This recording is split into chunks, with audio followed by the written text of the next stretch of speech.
کہ جو لوگ اللہ کے رسول کے حکم کی مخالفت کرتے ہیں، یعنی آپ کی اطاعت نہیں کرتے ہیں، آپ کی فرمانبرداری نہیں کرتے ہیں، جو اللہ کے رسول کے حکم کی خلاف ورزی کرتے ہیں، ان لوگوں کو ڈرنا چاہیے۔ کس بات سے ڈرنا چاہیے؟ کہ وہ کسی فتنے میں نہ پڑ جائیں، شرک میں نہ پڑ جائیں، کفر میں نہ پڑ جائیں، گمراہی میں نہ پڑ جائیں، ٹھیک ہے، یا ان کے اوپر کوئی دردناک عذاب نہ نازل ہو جائے۔ معلوم کیا ہوا اس سے؟ کہ رسول صلی اللہ علیہ وسلم کے حکم کی خلاف ورزی کرنا یہ کیا ہے؟ انسان کو گمراہی میں، کفر میں، شرک میں لے جا سکتا ہے، یا اس دنیا ہی میں کسی عذاب سے دوچار کر سکتا ہے۔ اتنا بڑا گناہ ہے رسول کے حکم کی خلاف ورزی کرنا، رسول کی نافرمانی کرنا، ٹھیک ہے۔ لہٰذا ایسے لوگوں کو ڈرنا چاہیے جو رسول کی کسی حدیث کا انکار کر دیتے ہیں، یا رسول کی کسی حدیث کو نہیں مانتے ہیں، یا اس پر عمل کرنا ضروری نہیں سمجھتے ہیں، صرف اس بنیاد پر کہ ہمارے مسلک میں یہ نہیں ہے، ہمارے امام صاحب نے ایسا نہیں کہا ہے، ہمارے حضرت کچھ اور کہتے ہیں، ہمارے مرشد پیر جس پر ہم نے بیعت کیا ہے، جس کے ہاتھ پر، ان کا کچھ اور کہنا ہے، یا یہ کہ یہ بات، یہ حدیث جو ہے نا ہماری عقل میں نہیں آتی، ہمارے ذوق کے مطابق نہیں ہے، وغیرہ وغیرہ، ٹھیک ہے، یا سائنس کے مطابق نہیں ہے۔ ان بہانوں کی بنیاد پر جو حدیث رسول کا انکار کر دیتے ہیں، یا حدیث رسول پر عمل کرنے کو ضروری نہیں سمجھتے ہیں، ان کے لیے یہ آیت ہے کہ انہیں ڈرنا چاہیے، اللہ کے رسول کی خلاف ورزی کر رہے ہیں، ڈرنا چاہیے کہ کہیں فتنے میں نہ پڑ جائیں۔ فتنے سے مراد یہاں پہ کفر، شرک، گمراہی ہے، یا کوئی عذاب ان پر نازل نہ ہو جائے۔ ابھی لاسٹ میں آئے گا کہ کیا کیا چیزیں ہیں جو اللہ کے رسول نے بیان کی ہیں اور قرآن میں اس کا تذکرہ نہیں ہے۔ کچھ لوگ کہتے ہیں نا کہ قرآن میں جو آیا ہے وہ کافی ہے، ٹھیک ہے، جو قرآن میں نہیں ہے وہ اسلام میں نہیں ہے، یعنی رسول کی حدیث کا انکار کرتے ہیں، رسول کی باتوں کا انکار کرتا ہے۔ تو ان میں سے چند باتوں کا ذکر آخر میں آئے گا کہ جو قرآن میں نہیں ہے لیکن حدیث میں ہے، رسول نے کہا ہے، لہٰذا قرآن کے جیسے اس پر بھی ایمان لانا اور اس پر بھی عمل کرنا ضروری ہے۔ اگر نہیں کریں گے تو یہ آیت فٹ ہوگی۔ کون سی آیت؟ کہ جو لوگ اللہ کے رسول کے حکم کی خلاف ورزی کرتے ہیں انہیں ڈرنا چاہیے کہ وہ کسی فتنے میں نہ مبتلا ہو جائیں، یا ان کے اوپر کوئی عذاب دردناک نازل نہ ہو جائے۔ تو یہاں پر رسول کے حکم کی خلاف ورزی سے کیا مراد ہے؟ ظاہر سی بات ہے یہ قرآن کے علاوہ ہے کہ نہیں؟ کیا فرمایا؟ جو لوگ اللہ کے رسول کے حکم کی خلاف ورزی کرتے ہیں، تو یہ قرآن کے علاوہ ہوا نا؟ قرآن تو اللہ کا حکم ہے، قرآن تو اللہ کا حکم ہے نا، رسول کا حکم کہاں گیا؟ جس کی خلاف ورزی پر یہ وعید ہے، حدیث ہے رسول کی، رسول کا فرمان ہے۔ لہذا معلوم یہ ہوا کہ جس طرح سے قرآن حجت ہے اسی طریقے سے حدیث بھی کیا ہے؟ حجت ہے۔ جس طرح سے قرآن پر ایمان لانا اور اس پر عمل کرنا ضروری ہے، اسی طریقے سے حدیث پر ایمان لانا، اس پر عمل کرنا ضروری ہے، دونوں میں کوئی فرق نہیں ہے، اس لیے کہ دونوں وحی ہے، دونوں اللہ کی طرف سے۔ حدیث میں ہے کل امتی یدخلون الجنہ الا من ابا، قالوا ومن یابا یا رسول اللہ، قال من اطاعنی دخل الجنہ ومن عصانی فقد ابا۔ جی نہیں، آپ بتائیے۔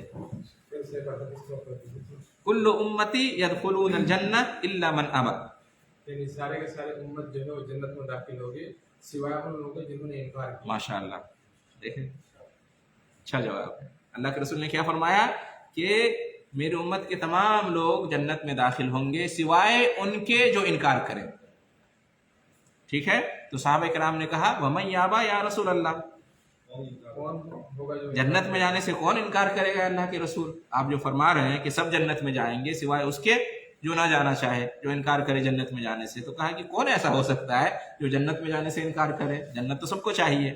تو کیا فرمایا؟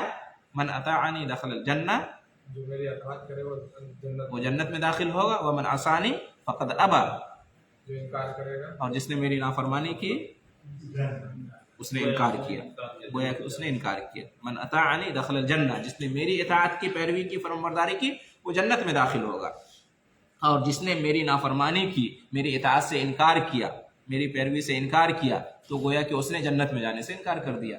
اگر اس کو جنت میں اگر وہ جانا چاہتا ہے تو پھر وہ میری اطاعت کرے، اگر اس نے میری اطاعت نہیں کی تو اس کا مطلب ہے وہ جنت میں نہیں جانا چاہتا ہے، ٹھیک ہے۔ تو اس حدیث سے بھی رسول صلی اللہ علیہ وسلم کی اطاعت و فرمانبرداری واجب ہے، یہ بات معلوم ہوئی۔ اسی طریقے سے قرآن میں اللہ تعالیٰ نے فرمایا وما كان لمؤمن ولا مؤمنة اذا قضى الله ورسوله امرا ان يكون لهم الخيرة من امره۔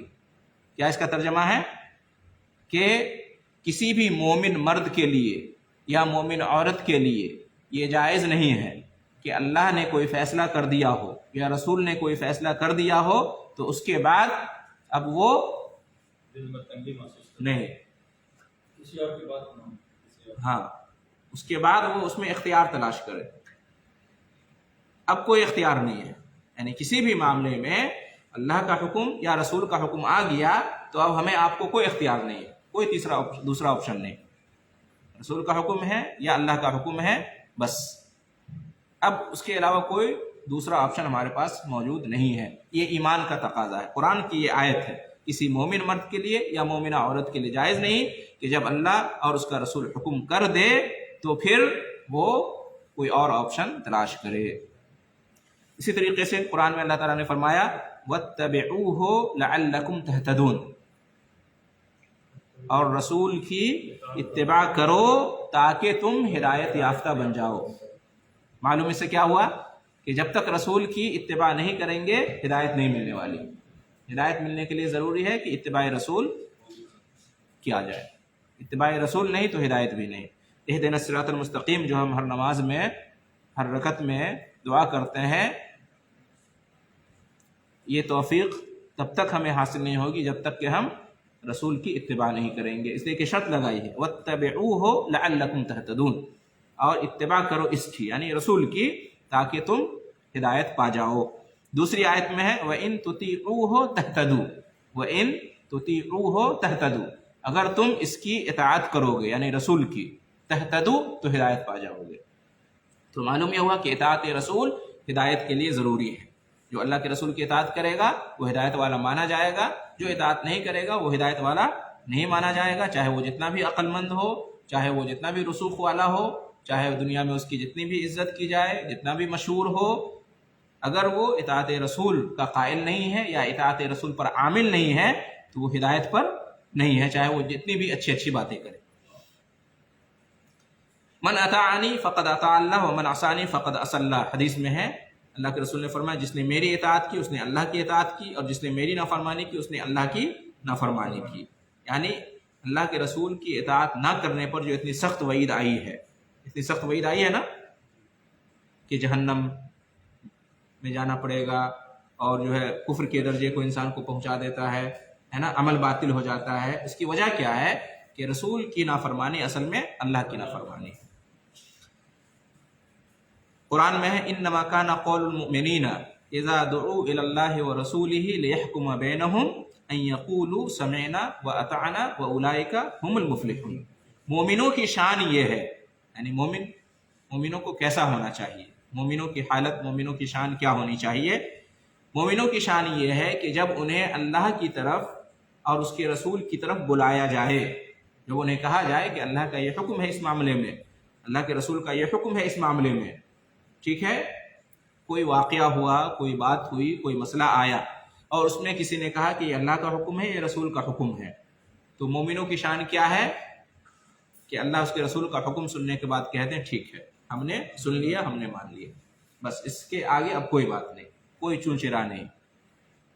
یہ مومنوں کی شان ہونی چاہیے، ان یقولوا سمعنا واطعنا واولئک هم المفلحون، ایسے ہی لوگ کامیاب ہیں، ایسے ہی لوگ معلوم کیا ہوا اس سے کہ اگر اللہ اس کے رسول کے حکم پر ہم سمعنا واطعنا نہیں کرتے ہیں، ہم نے سن لیا مان لیا، اگر ہم اس طرح کا رویہ اختیار نہیں کرتے ہیں تو یہ مومن کی شان نہیں، ہم مومن نہیں، اور اگر ہم ایسا نہیں کرتے ہیں تو ہم کامیاب نہیں ہو سکتے۔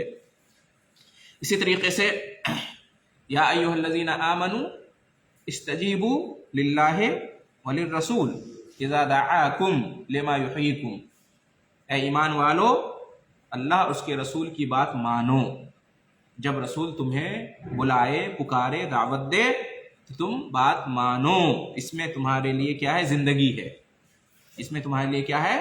زندگی ہے۔ تو ان تمام آیتوں اور حدیثوں سے کیا معلوم ہوا کہ رسول صلی اللہ علیہ وسلم کی اطاعت کرنا، پیروی کرنا، فرما برداری کرنا یہ ایمان بالرسول کا لازمی تقاضا ہے، اس کے بغیر ایمان بالرسول نہیں ہو سکتا، نہیں ہو سکتا، ٹھیک ہے۔ اور ہمارا ایمان ہونا چاہیے کہ رسول صلی اللہ علیہ وسلم نے جو بھی حکم دیا ہے اس میں ہمارے لیے خیر ہے، ہمارے لیے نفع ہے، فائدہ ہے، اور رسول صلی اللہ علیہ وسلم نے جس سے بھی منع کیا ہے، روکا ہے، اس میں ہمارے لیے نقصان ہے اور ہمارے لیے کیا ہے، شر ہے، برائی ہے۔ یعنی اللہ کے رسول نے اس لیے حکم دیا ہے کہ اس میں ہمارا فائدہ، ہماری بھلائی ہے، ہم اس حکم پر عمل کریں گے، ہماری بھلائی ہے، اور رسول نے اگر منع کیا ہے تو اس لیے منع کیا ہے کہ اس میں ہمارا نقصان ہے اگر ہم کریں گے تو۔ یہ ہمارا ایمان ہونا چاہیے۔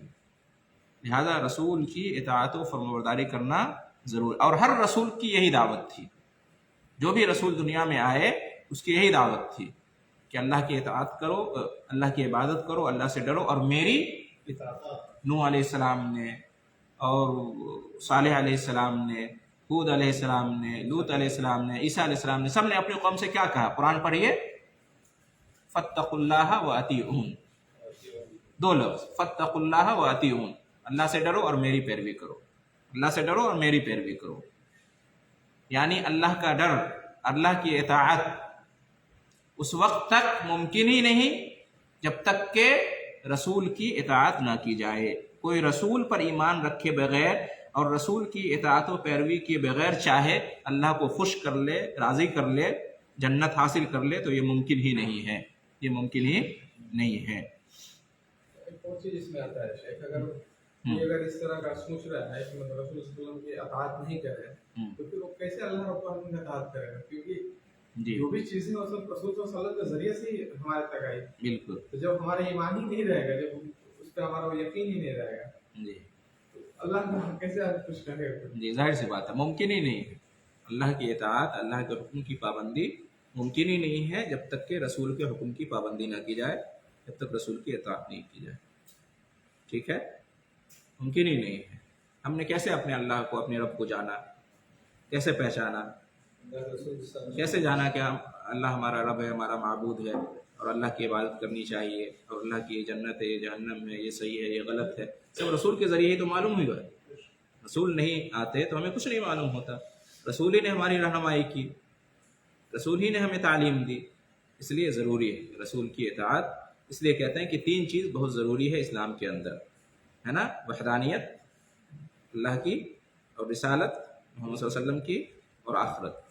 یہ تین چیز ضروری ہے، سب ضروری ہے جو بھی اسلام میں آیا ہے، لیکن یہ تین چیز مین ہے، وحدانیت، رسالت اور آخرت، توحید، رسالت اور آخرت۔ جی ہاں، ہم نے جانا کہ اللہ کے رسول نے جو حکم دیا ہے اس کو کیا جائے اور جس سے منع کیا ہے اس سے بچا جائے۔ اللہ کے رسول نے کیا کیا حکم دیا ہے؟ توحید کا حکم دیا ہے، نماز کا حکم دیا ہے، زکوٰۃ کا حکم دیا ہے، وغیرہ وغیرہ، ہے نا، ماں باپ کے ساتھ حسن سلوک کا حکم دیا ہے، پڑوسی کے ساتھ حسن سلوک کا حکم دیا ہے، وعدہ نبھانے کا، صلہ رحمی کا، سچ بولنے کا، وغیرہ وغیرہ۔ ان چیزوں کا اللہ کے رسول صلی اللہ علیہ وسلم نے ہمیں کیا دیا ہے؟ حکم دیا ہے۔ اللہ کے رسول نے جو حکم دیا ہے اس میں تو واجبی حکم بھی ہے اور مستحب کا بھی ہے، اس کی تفصیل انشاءاللہ کبھی آئے گی۔ اور اللہ کے رسول نے جس سے منع کیا اس میں کیا کیا ہے؟ شرک سے منع کیا ہے، بدعت سے منع کیا ہے، حرام کاموں سے، رشوت سے، سود سے، زناکاری سے، جھوٹ بولنے سے، غیبت سے، ماں باپ کی نافرمانی کرنے سے، گالی گلوچ سے۔ تو جو بھی اللہ کا حکم ہے اس پر عمل کیا جائے اور جو بھی اللہ کے رسول نے منع کیا اس سے رکا جائے، یہی اطاعت رسول کا تقاضا ہے۔ اب آخری میں انشاءاللہ 2 منٹ میں ہم ان بعض چیزوں کو جان لیتے ہیں جو قرآن میں نہیں ہے لیکن حدیث میں آیا ہے، ٹھیک ہے۔ اور ان چیزوں اور ان جیسی جو دوسری چیزیں جو حدیث میں آئی ہیں اور قرآن میں نہیں آئی ہیں، انہی سے پتہ چلتا ہے کہ کون اللہ کے رسول کی اطاعت کرتا ہے اور کون نہیں کرتا، ٹھیک ہے۔ نمبر 1، جیسے کہ سونے چاندی کے برتنوں میں کھانا اور پینا، اس سے کس نے منع کیا ہے؟ اللہ نے اور اس کے رسول نے؟ اللہ کے رسول نے منع کیا ہے، قرآن میں اس کا ذکر نہیں، حدیث میں آیا، تو اس کو بھی ماننا ضروری ہے، گرچہ یہ قرآن میں نہیں آیا ہے لیکن اس پر ایمان رکھنا ضروری ہے اور اس کے مطابق عمل کرنا ضروری ہے، تبھی اطاعت رسول ہوگی، ورنہ اطاعت رسول کا کوئی مطلب نہیں، ٹھیک ہے۔